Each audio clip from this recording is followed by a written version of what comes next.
Nos bastidores, a cúpula do Exército ela admite que haverá mudanças por conta do envolvimento de oficiais de alta patente na trama do golpe.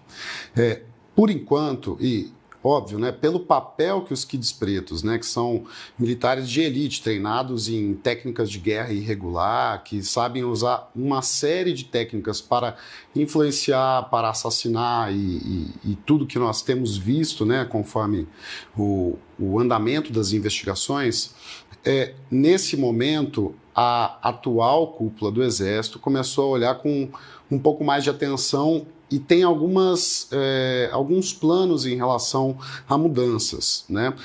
Oficialmente, o que temos até agora?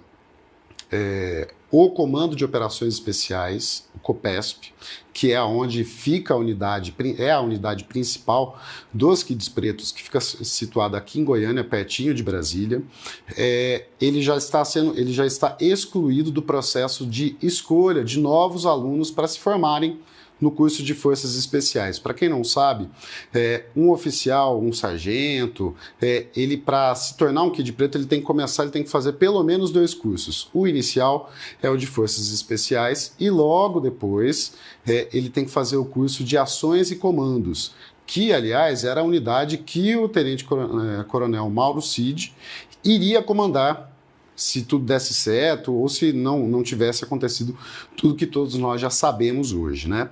Então, assim, atualmente, o que está de oficial, o COPESP, né, a unidade dos quides pretos, foi removida da escolha de novos alunos para as turmas de forças especiais. Além disso, o curso de operações psicológicas também já foi retirado de Goiânia, não está acontecendo no mesmo local onde fica o primeiro e único batalhão de operações psicológicas do Exército. Por que isso? Porque um dos oficiais mais importantes nesse batalhão é um dos denunciados pela Procuradoria-Geral da República por envolvimento na trama golpista. No caso, se trata do tenente-coronel Guilherme Almeida. Ele basicamente tem áudios, né? Inclusive foram divulgados áudios dele falando isso pela Polícia Federal, em influenciar, em direcionar o povo, em explorar a dimensão comunicacional disso. Nesse momento, pelo que nós pudemos apurar, a cúpula do Exército entende que não é conveniente, entre aspas, que esse curso continue sendo realizado no mesmo local onde fica o batalhão, né? Nesse momento, o curso ele foi movido para o Rio de Janeiro, e que é onde, inclusive, ficam as estruturas onde ocorrem os outros cursos de formações dos quides pretos em geral. Por enquanto, as mudanças ainda são tímidas. Por quê? Porque o Estado-Maior do Exército determinou, ainda em dezembro de 2024, que fosse criado um grupo de trabalho com 12 oficiais da cúpula do Exército, coordenado por um dos subchefes do Estado-Maior do Exército, que, para quem não conhece, é como se fosse uma espécie de cérebro da Força Terrestre, né? Ele é responsável por olhar mais estrategicamente quais são as atividades, para onde que a Força deve se mover no fim das contas, né? Um dos subchefes do Estado-Maior do Exército supervisiona os trabalhos. Esse grupo, formado por 12 oficiais, ele tem se reunido semanalmente aqui em Brasília. E tem até o próximo dia 28 de março para entregar as conclusões sobre o que eles definem como o aprimoramento das forças especiais. O que dá para dizer é que a expectativa é que haja, no mínimo, uma redução do número de militares de fato lotados na unidade dos quides pretos. Tem uma questão, o Chico me deu um livro de presente muito bom, eu já falei várias vezes aqui, que conta a trajetória do Marechal Henrique Lott. E o Lott não era um cara de esquerda, Caio. Não dá para dizer que era um progressista e tal, mas era um legalista. Mas era um cara legitimamente patriota, que é o que o William chama hoje de um unicórnio. Isso aí não existe mais, muito por conta do que acontece de 64 em diante. Soldado absoluto. Isso.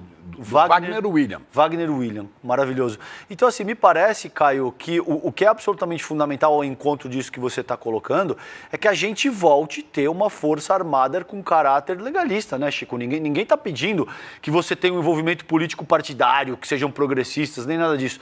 Mas me parece que o livro que você me deu de presente trabalha bem essa questão de como a gente precisa de uma figura que seja legalista e defenda os interesses e a soberania nacional, né? Fala de uma época em que os militares já se metiam, sempre se meteram em política, né?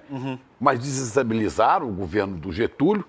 O presidente era o vice, o Café Filho. Isso. E ele escolheu o Marechal Lott, porque recomendaram ele não... Escolha esse cara aí, porque ele não está metido em política, ele cumpre a visão constitucional das Forças Armadas. E o Lott foi muito importante para evitar um golpe, né? Que impedisse a posse do Juscelino. Mas eu me meto em tudo. Fala aí.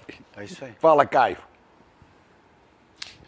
Um dos pontos importantes que, conforme as investigações revelaram, como se deu parte da trama, né, e da tramóia, de fato, né, uma tramóia contra autoridades da República, né, contra, inclusive, o próprio alto comando do Exército, esses fatos, eles preocuparam, né, o que a gente pôde apurar é que preocuparam a cúpula, e isso também suscita uma outra pergunta, que é uma das perguntas que deve ser respondida por esse grupo de trabalho. A doutrina, ou seja, como se fosse assim, a ementa, né? O que esse pessoal estuda para se formar como um Kid Preto? Isso está atualizado? Está devido? Não se sabe e não há nenhuma certeza, infelizmente, de que essa revisão vá trazer coisas para a sociedade brasileira, no sentido de revelar o que de fato é ensinado, eles têm noção de política, eles têm noção de envolvimento na política, como que se forma de fato e como se exerce a atividade de um Kid Preto. Essas perguntas elas ainda estão pendentes de resposta. Me parece que seria um dos principais ganhos desse grupo de trabalho do Exército conseguir responder um pouco disso. Não há, entretanto, nenhuma certeza de que haverá qualquer resposta, né, sobre essas dúvidas, mas mesmo internamente, e nota-se certo desconforto mesmo da cúpula do Exército em relação a isso, porque eles entendem que há uma resposta a ser dada. Agora, essa resposta estará à altura do que a sociedade demanda? Resta aguardar ainda o que virá pela frente. O fato é, até o próximo dia 28 de março, no fim desse mês, deve ser entregue um relatório com as conclusões desse grupo de trabalho sobre o que é necessário fazer para atualizar, para talvez enxugar, para aprimorar as forças especiais do Exército. E a expectativa até agora é que haja, no mínimo, uma redução do número de oficiais e que se revise, de fato, o que é ensinado para esses oficiais. Como se forma um Kid Preto? Eu acho que é importantíssimo, né, que a gente entenda melhor se de fato eles estão sendo lapidados com uma visão soberana ou se eles estão sendo formados com qualquer outro tipo de doutrina que pense que, por exemplo, sei lá, as Forças Armadas têm um poder moderador. Então, é importante desambiguar esse ponto, até para que haja mais tranquilidade e para todos nós, né, de que não hajam novas tentativas envolvendo, claro, oficiais desse tipo de patente e de ocupação dentro do Exército. Excelente, Caio. As pessoas que assistem esse programa há mais tempo sabem o carinho e o apreço que eu tenho pelas Forças Armadas brasileiras. E eu faço a pergunta do Sérgio Chapelin. Onde vivem? O que comem?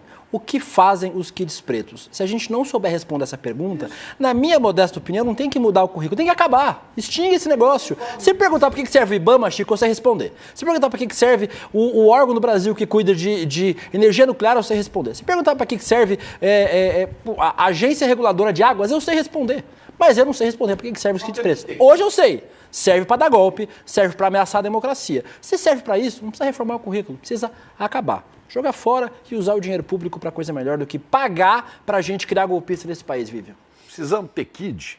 Não, Nacional nada. Kid, Durango Kid, o que mais? Só o Nacional Kid que era bom, o resto não presta. Quem? Só o Nacional Kid era bom, Nacional o resto não Kid presta. era. Opa!